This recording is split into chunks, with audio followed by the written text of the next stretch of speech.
The RV dealer is reimbursed $75 an hour to fix your rig under warranty.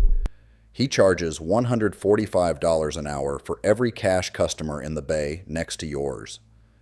Every hour his technician spends on your warranty repair costs him $70 in revenue compared to the work sitting right beside it. Your rig is not last in the queue because they're backed up. It's last because they're doing math. And in that math, your warranty repair is the least profitable job in the shop. A former RV service manager in central Indiana, 16 years running dealer service departments, left the industry 2 years ago. I watched rigs sit for 12, 14 weeks, he told me. The parts were available. The techs had the time. The warranty rate just never made it worth moving them to the front. If you own an RV and nobody has explained why the warranty your dealer sold you is the last thing he wants to honor, subscribe. This channel exists to show you the math the industry doesn't put on the brochure. Right now, if your RV is currently at a dealer for warranty work, pull up your phone and find the date you dropped it off. Count the weeks.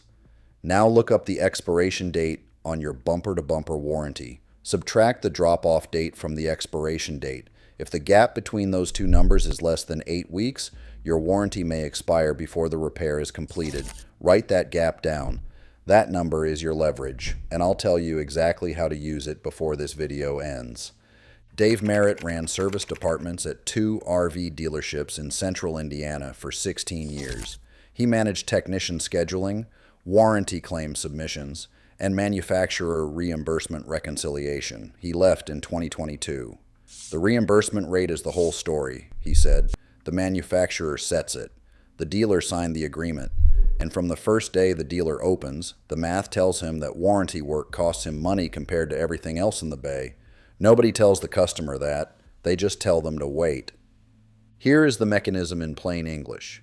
Think of the RV dealer's service bay like an airline with a revenue management system. First-class seats. The cash-paying customer with a roof leak and no coverage. Get the seat first because the margin is highest. Coach, the warranty claimant with a 12-month bumper-to-bumper, waits on standby indefinitely because the seat he's occupying generates the smallest possible revenue for the aircraft. The manufacturer set the coach ticket price. The dealer decided who boards first, and the warranty customer has already paid for his seat. He just has no boarding pass that guarantees a departure time.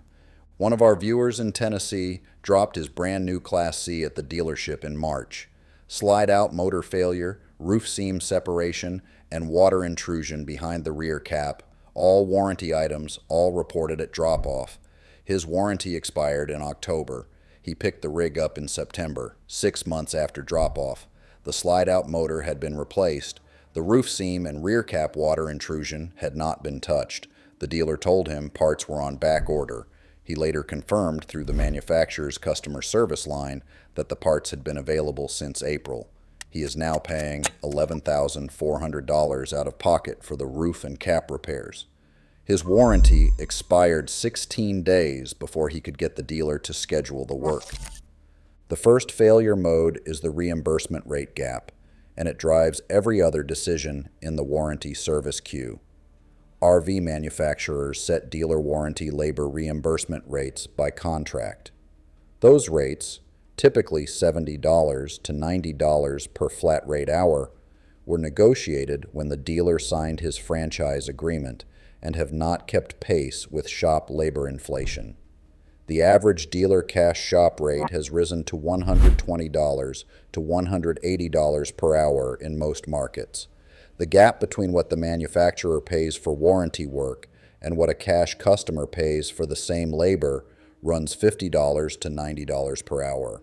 A technician working a 4-hour warranty repair generates $280 to $360 for the dealer. The same technician working 4 hours on a cash repair generates $480 to $720.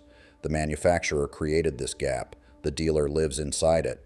And every scheduling decision, which rig moves to the bay today, which one waits another week, is made in the shadow of that gap.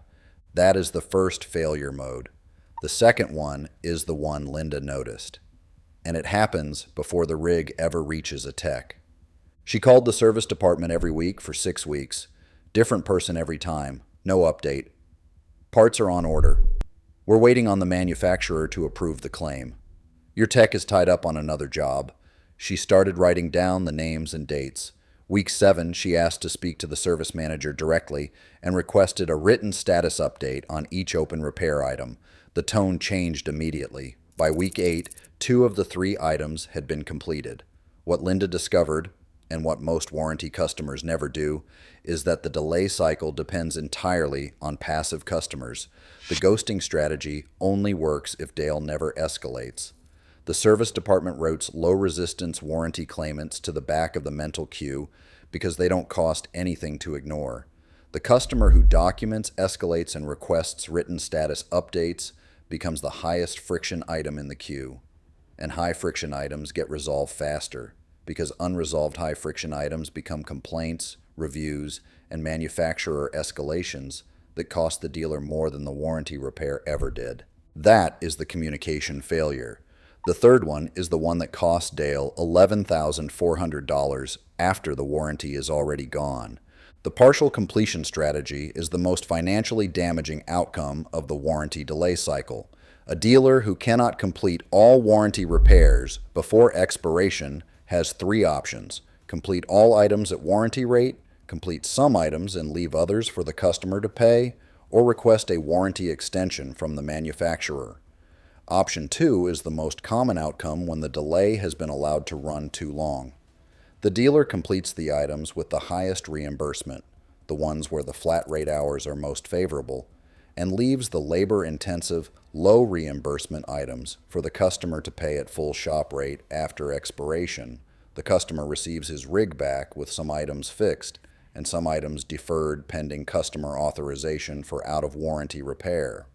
The frame rot that the dealer identified on day 1, a $14,000 repair at full shop rate, was never submitted for warranty approval because the reimbursement rate on structural work made it the least attractive item in the queue. It expired on the clock. Dale pays. Here is the money math. A $65,000 RV purchased new with a 1-year bumper-to-bumper warranty generates $65,000 in sales revenue for the dealer at purchase. The same RV generating $14,000 in out-of-warranty structural repairs at $145 per hour generates $14,000 in cash service revenue after the warranty is gone. The manufacturer's warranty on that structural work would have reimbursed the dealer at $75 per hour, roughly $6,300 for the same labor. The dealer made $7,700 more by letting the warranty expire than by honoring it. That math was visible on day 1. The delay was the plan. The warranty is not protection. It's a countdown, and the dealer has the clock. They set the reimbursement rate. The dealer signed the agreement. You paid the sticker price. One of those parties knew what the math meant before you drove off the lot. Number 3, the written status request.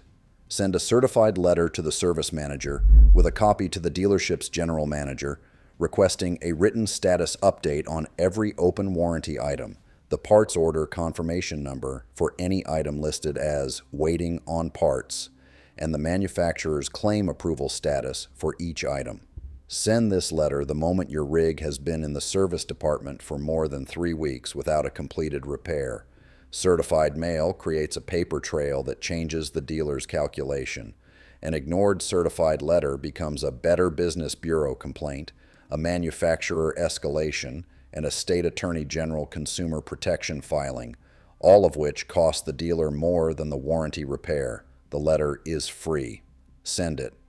Number 2, manufacturer escalation. Every major RV manufacturer has a customer relations escalation line separate from the dealer service department. Call it. Reference your VIN, your drop-off date, and each open warranty item by name. Ask the manufacturer to confirm parts availability for each item and to note your escalation in your account record. When the manufacturer's customer relations team contacts the dealer on your behalf, your rig moves up the queue. Dealers respond to manufacturer pressure in ways they do not respond to customer calls, because the franchise agreement that governs their reimbursement rate also governs their right to sell that manufacturer's product. Manufacturer pressure costs the dealer something. Your phone calls cost the dealer nothing. Number 1, the warranty extension request. If your warranty will expire within 60 days and your rig has open, documented warranty items that have not been completed, request a written warranty extension from the manufacturer's customer relations department before expiration. Reference the dealer's own repair order showing the items were submitted during the warranty period. Most manufacturers have a provision for warranty extension on items that were submitted for warranty approval before expiration, but not completed due to dealer delay. This provision is not advertised. It exists because the alternative, a class action claim that dealer delay voided manufacturer warranty coverage, is worse for the manufacturer than a targeted extension. Requested in writing. Keep every response. Go back to that date calculation from the opening. Right now, how many weeks has your rig been at the dealer? How many weeks remain on your warranty? If those two numbers are within 8 weeks of each other, send the certified letter tonight, not this weekend. Tonight. The delay is the plan.